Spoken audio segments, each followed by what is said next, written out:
dibuka dengan seorang gadis cantik yang terlihat sedang menyantap sushi di sebuah restoran.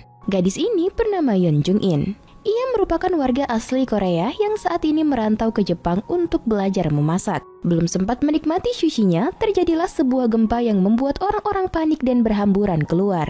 Jung In yang mempunyai fobia dengan gempa juga histeris keluar hingga ia menabrak seorang pria yang saat itu tengah mengabadikan momen-momen terjadinya gempa. Pria ini adalah Do Hyun, yang kemudian mengajak Jung In untuk pergi ke suatu tempat yang aman dari gempa. Do Hyun membawa Jung In ke rumahnya yang telah dirancang dengan arsitek Jepang anti gempa. Pada awal bertemu, Do Hyun sudah mulai tertarik dengan Jung In karena ia sopan dan cara bicaranya yang lembut. Terlebih lagi, Jung In juga jago memasak.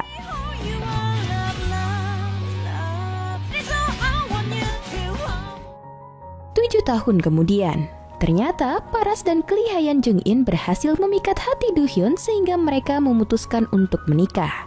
Pagi itu, terlihat Jung In sedang bertengkar dengan seorang pengantar koran perihal Jung In yang tidak mau lagi menerima koran di rumahnya. Do Hyun yang seperti paham akan tingkah istrinya langsung menyuruh Jung In untuk masuk ke rumah. Di sini sikap Jung In tidak seperti awal bertemu yang sopan dan lemah lembut, namun sebaliknya. Jung In berbicara dengan nada kasar dan keras. Ia juga sangat suka memaksa Do Hyun untuk memakan masakannya, bahkan saat Do Hyun sedang buang air besar. Tak hanya itu, Jung In juga tidak pernah membereskan rumah dan pakaiannya, sehingga rumah menjadi sangat berantakan seperti tidak terurus. Do Hyun serasa ditipu habis-habisan akan tingkah Jung In yang berubah setelah menikah. Ternyata sikap sopan dan bicara lemah lembut yang ditunjukkan Jung In saat awal kenalan hanyalah karena ia sedang berlatih berbahasa Jepang.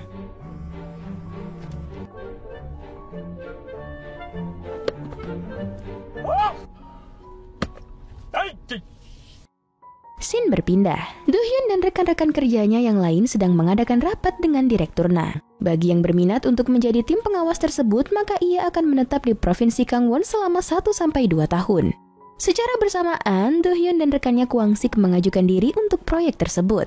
Saat di ruang direktur, Kwang Sik menjual cerita sedih rumah tangganya yang hancur sehingga sang direktur iba dan memilih Kwang Sik sebagai tim pengawas yang akan berangkat ke Pyeongchang. Keesokan harinya, Do Hyun merayu Kwang Sik untuk menyerahkan proyek itu kepadanya. Do Hyun bercerita bahwa ia ingin sekali bebas dari istrinya yang suka mengatur dan membuat hidupnya seperti di penjara. Do Hyun sudah lama ingin menceraikan istrinya tersebut, namun ia tidak tahu caranya karena beberapa kali ia mencoba membahas tentang perceraian, ia malah dituding dengan beribu-ribu pertanyaan yang hampir membuatnya gila. Kwang Sik pun menyarankan agar Do Hyun merubah rutinitasnya dengan melakukan hal-hal yang dibenci sang istri. Sehingga dengan begitu, lama-kelamaan sang istrilah yang akan meminta cerai.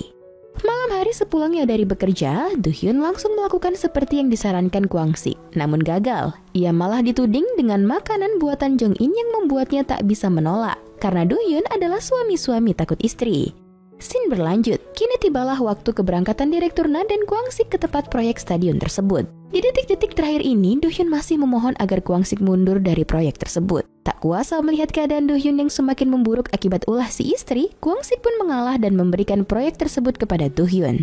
Selanjutnya, Do Hyun meminta izin kepada Jung In untuk pergi membereskan proyek tersebut. Ia juga meminta agar Jung In tidak perlu menjenguknya karena ia bekerja untuk tanggung jawab sebagai kepala keluarga. 자기 따라 간 걸까? 어? 외로울 것 같아. 여보. 사랑해. Kini, Do Hyun telah tiba di Pyeongchang. Ia sangat bahagia bisa bebas dari istrinya selama beberapa tahun. Namun, nasib buruk. Ternyata, Jung In menyusul ke Pyeongchang karena ia merasa kesepian di rumah. Do Hyun seketika merasa kembali masuk ke dalam penjara. Ia harus menghabiskan makanan yang dibuat Jung In dan harus mendengarkan ocehan Jung In sepanjang hari. Keesokan pagi, Direktur Na mengumumkan bahwa ia akan mengadakan pesta dan setiap karyawannya diminta untuk membawa pasangannya masing-masing. Do Hyun berpikir keras bagaimana cara agar ia tidak harus membawa Jung In ke pesta itu. Karena Do Hyun tahu betul sikap istrinya yang tidak bisa dibawa ke tengah-tengah orang ramai. Lalu, Do Hyun memecahkan piring dengan sengaja dan menaburkan sabun di sekitarnya. Sehingga Jung In yang datang untuk membersihkan pecahan piring itu malah jatuh dan terluka. Malam hari saat pesta dimulai, Do Hyun meminta maaf kepada direktur karena ia tidak dapat membawa istrinya sebab sang istri tengah terluka. Namun tanpa diduga, Jung In tiba-tiba muncul di pesta itu dengan membawa tongkat. Semua orang yang ada di pesta kaget melihatnya, dan begitu juga dengan Do Hyun yang syok setengah mati melihat kegilaan istrinya tersebut. Jung In masuk ke dalam dan bergabung dengan istri-istri dari karyawan kantor. Namun geng para istri-istri itu malah menyudutkan Jung In karena ia belum punya anak. Lalu saat di meja makan, Jung In terlibat adu mulut dengan istri direktur Nah hingga Jung In marah dan mengacaukan pesta malam itu. Jung In pulang ke rumah dengan marah-marah, sementara Do Hyun masih di tempat acara membereskan kekacauan yang dibuat oleh istrinya. Saat berjalan menuju rumah, Jung In melihat seorang pria yang berdiri tegap di atas balkon seperti hendak lompat bunuh diri. Dengan segera, Jung In menelpon polisi hingga mereka berdua dibawa ke kantor polisi. Do Hyun yang mendengar kabar istrinya di kantor polisi segera menyusul untuk membawa istrinya pulang. Sebelum pulang, polisi mengatakan kepada Do Hyun bahwa pria yang dilaporkan istrinya itu adalah seorang Casanova profesional yang berhasil memikat hati wanita-wanita dan meninggalkan keluarganya.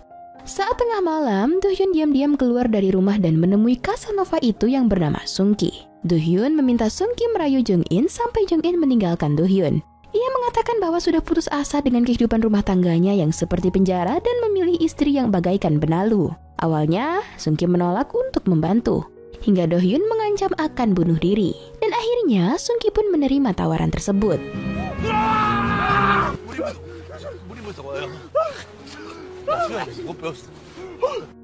Namun, Sung Ki meminta Do Hyun untuk memberikan istrinya pekerjaan agar Sung Ki lebih mudah mengenali tentang Jung In. Keesokan paginya, Do Hyun menyewa pembawa radio agar mau mempekerjakan Jung In sebagai pembawa acara. Do Hyun meminta pembawa radio itu untuk mengulas lebih dalam hal-hal tentang Jung In agar Sung Ki dapat menggali data diri Jung In dengan mendengarkan siaran radio tersebut. Lalu setelahnya, Do Hyun mengajak Jung In untuk minum di sebuah coffee shop. Saat Do Hyun memesan kopi ke barista, Sung Ki yang juga ada di tempat itu mencoba datang ke meja Jung In dan mengajaknya mengobrol. Scene berpindah, Do Hyun dan Sung Ki kembali bertemu untuk membicarakan rencana selanjutnya. Sung Ki mengatakan bahwa Jung In bukanlah wanita biasa dan ia meminta bayaran 2 kali lipat untuk menangani kasus ini. Tidak ada cara lain lagi, terpaksa Do Hyun menyetujui permintaan bayaran tersebut. Kini rencana meluluhkan hati Jung In terhadap Sung Ki dimulai. Langkah pertama, Sung Ki meminta Do Hyun menulis semua yang ia ketahui tentang istrinya. Lalu di pagi hari, Sung Ki menarik perhatian Jung In dengan membuang perabotan rumah yang masih bagus, sehingga mereka berakhir dengan minum teh bersama. Saat itu, Sung Ki dengan sengaja meninggalkan barangnya di rumah Jung In sehingga wanita itu berkunjung ke rumah Sung Ki untuk mengembalikan barangnya yang tertinggal. Namun sepertinya niat awal yang hanya ingin memulangkan barang-barang malah beralih ke minum jus bersama. Di sini mereka mengobrol bersama dan Sung Ki melemparkan sebuah gombalan dengan mengatakan kaki Jung In cantik. Karena perkataan itu, Jung In sampai kepikiran dan ia terus memandangi kakinya. 남자들한테 인기 없어요. 남자들은 자기 할 말 다 하는 여자들 별로 안 좋아하잖아요. 그러니까 정희 씨 아주 편해요. 어차피 나 안 좋아할 거니까. Hari selanjutnya, Sung Ki menjemput Jung In dari studio radio tempat ia mengisi suara. Setelah itu, Sung Ki mengajak Jung In untuk pergi jalan-jalan dan mereka pun pergi ke peternakan sapi untuk memeras susunya. Di sana, Sung Ki kembali mengeluarkan jurus gombalan-gombalannya dan hubungan mereka juga terjalin semakin baik. Di hari-hari selanjutnya, Sung Ki terus menjemput Jung In dan mengajaknya jalan-jalan. Seperti saat ini, mereka sedang berada di sebuah taman bermain dan Jung In menaiki komedi putar ditemani oleh Sung Ki.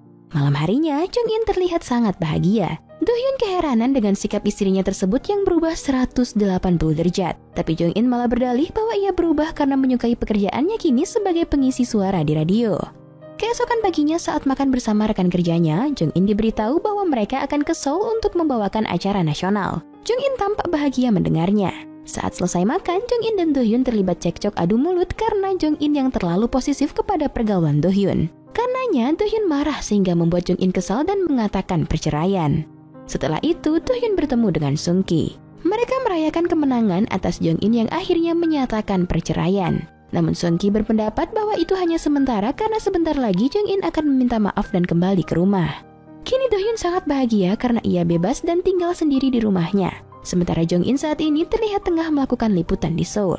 Setelah acara Jung In mengudara, rekan-rekan kerja Do Hyun di kantor heboh dan memuji kepintaran serta kecantikan istri Do Hyun. Malam harinya, Do Hyun yang boring sendirian di rumah dihampiri oleh Jung In yang datang mengemudi sendiri dari Seoul. Jung In datang untuk mengantarkan beberapa makanan dan meminta maaf kepada suaminya itu. Lalu setelahnya, ia langsung pamit balik ke Seoul. Sebelum balik ke Seoul, Jung In mampir sebentar di sebuah bar untuk bertemu dengan Sung Ki. Mereka mengobrol dan Jung In mengatakan awal permasalahan rumah tangganya adalah karena ia tidak bisa hamil. Sedangkan di rumah, Do-hyun sepertinya khawatir dengan keadaan Jong-in yang menyetir sendirian ke Seoul. Ia mencoba menghubungi istrinya itu namun tidak ada jawaban. Lalu Do-hyun mengambil sebotol wine milik istrinya yang ternyata di botol itu ada surat. Di surat tersebut tertulis keinginan terpendam Jong-in untuk melakukan program hamil sekali lagi. Do-hyun langsung pergi menyusul Jong-in ke rumah sewanya di Seoul. Sementara di mobil, Do-hyun melihat Sung-gi yang sedang mengantar Jong-in sehabis nongkrong di bar tadi. Mereka terlihat berbincang sebentar di depan rumah dan Sung-gi sempat hampir mencium Jong-in sebelum akhirnya ia pamit pulang. Saat Sung-gi keluar dari kompleks perumahan Jong-in, Do-hyun yang masih berada di mobilnya langsung melaju dan hendak menabrak Sung-gi. Mereka terlibat perkelahian kecil. Do-hyun memohon agar Sung-gi menghentikan rayuannya kepada Jong-in karena kini Do-hyun sudah mencintai Jong-in lagi dan ia tidak mau kehilangan istrinya. Namun Sung-gi menolak karena berkat Jong-in kini ia menemukan cinta kembali dan mau tak mau ia harus memperjuangkan Jong-in untuk jadi miliknya. 너 두렵구나. 그지? 너 두려워하는 게 좋을 거야. 사랑에 빠진 사람이 얼마나 치열하게 나갈 수 있는지 똑똑히 보여주겠어. Malam itu, Do-hyun langsung mendatangi Jong-in di rumahnya dan mengatakan agar Jong-in tidak meninggalkannya. Lalu tiba-tiba terjadilah gempa bumi kecil dan Do-hyun diminta untuk segera ke kantor. Tetapi Do-hyun tidak dapat fokus bekerja mengendalikan gempa karena ia masih berpikir keras di mana keberadaan Sung-gi saat ini. Sebab setelah pertengkaran mereka malam itu, Casanova Sung-gi tidak pernah terlihat lagi. Do-hyun juga melaporkan hal ini kepada polisi namun tetap tidak ada titik terang tentang keberadaan Sung-gi sekarang. Sementara itu di Seoul, Jong-in dan dua rekannya kembali melakukan liputan dengan seseorang yang diduga banyak mempermainkan hati wanita. Ternyata orang yang dimaksud itu adalah Sung-gi. Berusaha untuk tetap profesional pada kerjaannya, Jong-in bertanya kepada narasumbernya tersebut apa motif pelaku menyakiti hati wanita. Sung-gi bercerita bahwa sejak kehilangan cinta pertamanya, ia tidak percaya lagi dengan cinta dan berniat untuk menghancurkan setiap wanita yang mempercayai cinta. Namun niat buruk itu terkurung setelah ia bertemu dengan seorang wanita yang kembali membuatnya jatuh cinta. Dan wanita itu adalah Jong-in. Do-hyun yang mendapat telepon dari rekan kerja Jong-in bahwa kini istrinya sedang melakukan wawancara dengan Sung-gi, segera Do-hyun menyusul Jong-in ke Seoul. Saat bertemu di rumah, Jong-in tidak ingin berbicara karena ia merasa kepalanya sangat pusing. Namun Do-hyun mengungkapkan sebuah fakta bahwa ialah yang menyuruh Sung-gi si Casanova itu merayu Jong-in. Mendengar itu, Jong-in benar-benar kecewa. Ia tak menyangka bahwa Do-hyun bertindak sampai sejauh itu. Di tengah-tengah perdebatan Do-hyun dan Jong-in malam itu, tiba-tiba datang gempa bumi yang begitu kuat.